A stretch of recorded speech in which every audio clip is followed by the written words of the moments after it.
choisit pas le club vous choisit, et c'est une expression qui est juste à mon avis.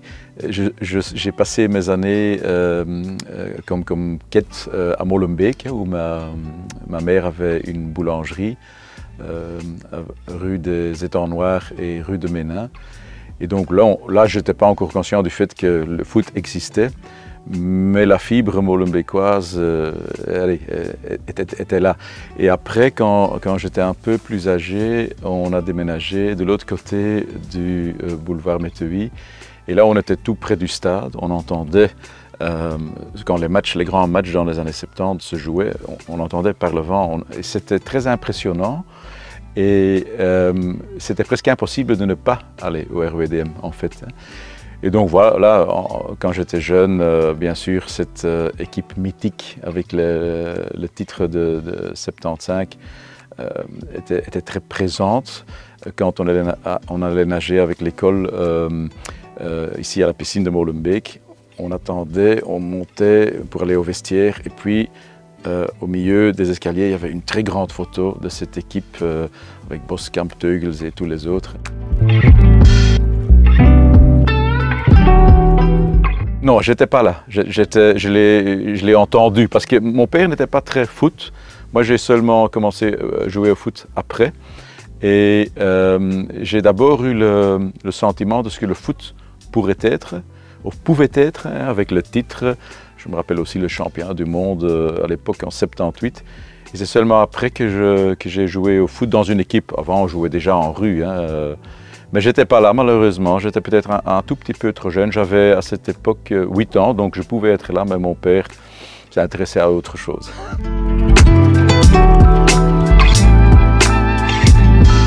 Oui, mais j'ai échoué. Donc j'ai, à un âge très jeune, amené mes enfants ici au stade, dans cette tribune-là. Mais mes deux fils, ils sont passés à Anderlecht. Et ma fille, comme beaucoup de jeunes bruxellois, est passée à l'Union.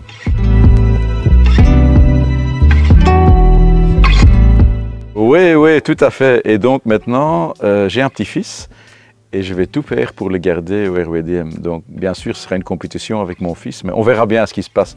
Ils aiment bien l'RWDM. Il y a peu de Bruxellois qui sont contre ce club. Mais naturellement, quand on veut gagner des matchs, on allait voir Anderlecht, maintenant on va voir l'Union. Mais j'ai quand même vu que pas mal de supporters d'Anderlecht sont revenus les 3 dernières années déjà, parce que l'ambiance bruxelloise leur manquait.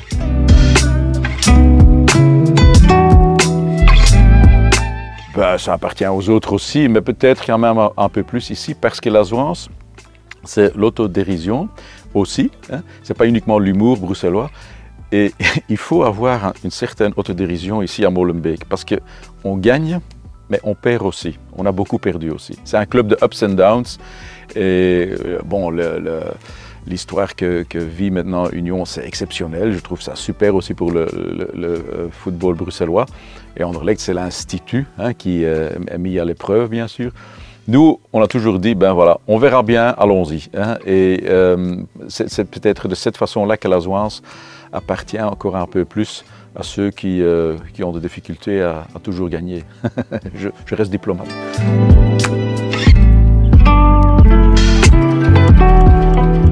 Non, je ne le pensais pas. Je vais être honnête avec vous, quand Thierry Dailly a repris le club, hein, avec 2 autres personnes que je salue ici pour racheter le numéro de matricule de Standard Wetteren, hein, je pensais, ça ne va pas marcher. J'étais sceptique. Mais j'ai vite changé d'avis, parce que quand je voyais à As, 10 km d'ici, parce qu'on ne pouvait pas jouer, les clubs existaient, mais ils n'existaient peut-être pas encore tout à fait. Et donc en début de saison, à As, il y avait directement 300, 500, après presque 1000 spectateurs. Et là, je me suis dit, ok, RWDM n'est pas mort, c'est quand même plus fort que je le pensais. Et donc là, j'ai dit, ok, c'est reparti. Mais je salue vraiment Thierry Dailly, hein, qui a cru en cette aventure. Il a réussi maintenant. Je veux dire, il a réussi 2 paris, de recréer RWDM sur des bases stables et de le ramener en division 1. aussi sur des bases stables. Et donc là, il faut le faire. Hein. Mais à l'époque, je pensais à un certain moment, bon, ouais, c'était une très belle aventure, mais c'est peut-être fini. Mais je suis très content. J'aurais jamais pensé, même peut-être l'année passée, oui, hein, avec le match test contre Seraing. Mais là, on voyait qu'on était un peu court. Quand Seraing, avec cette expérience de Division 1, temporisait un peu le jeu, nous, on continuait toujours à attaquer un peu naïvement. Parfois, on jouait pas mal, mais ce n'était pas très rusé, disons. Et bon, cette fois-ci, surtout le mois de novembre, quand on a gagné contre Beerschot, Liers et Beveren, j'ai vu du football que je n'avais plus vu depuis 10-15 ans ici. Un niveau, on n'y est pas encore, hein. La Division 1, c'est encore autre chose. Mais avant, je venais pour l'ambiance. Uniquement pour l'ambiance, pour amuser, pour être entre nous. Et puis, ce qui se passait sur le terrain, c'était un peu moins important parfois. Mais cette saison-ci a tout changé. Donc maintenant, je reviens aussi pour le football.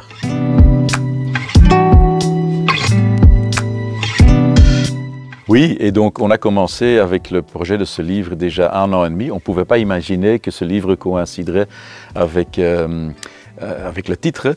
Et donc, de toute façon, je trouvais avec certains autres amis néerlandophones, francophones, on a formé une équipe, presque une véritable équipe de 11 personnes, pour travailler un livre, pour mettre à l'honneur ce sentiment spécifique que l'RWDM représente. Hein.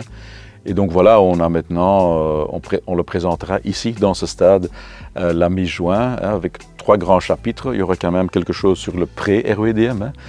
Je sais bien qu'il y a le Racing de Bruxelles, le Racing White, le White Star, mais disons que les racines sont quand même ici au D-Ring, hein, au matricule numéro 2, hein, donc on l'oublie parfois. Et alors, il y a bien sûr un chapitre sur la gloire des années 70 et encore un peu années 80, mais qui se termine avec la période de l'Écluse en 86, bien sûr. Les interviews avec Johan Boskamp et Eddy Merckx.